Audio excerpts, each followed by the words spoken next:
Hi everybody, today we're working on a 2003 Lincoln Navigator and we're doing an oil change and checking all the fluids, and I'll show you how to properly check the differential fluid. On these particular models, it calls between 3/4 and 1/4 of an inch below the fuel plug. So I made this out of a zip tie, just bend it over, and that's a 1/2 inch.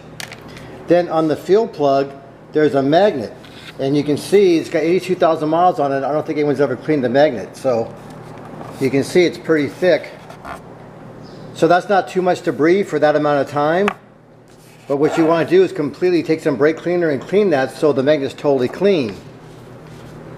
And then we'll go back to the fuel plug itself, which you can see right up here.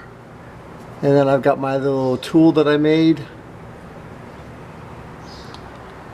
And we'll go back up here. And you can see it's part way up on the tool, about halfway up on the tool. So it's about 1/4 inch below the fuel plug. So that's a little tip from John Sadler's.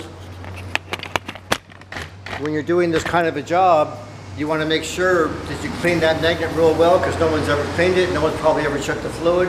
It does take a synthetic fluid from Ford, and there's a tag on the back of it that says synthetic fluid. Thank you.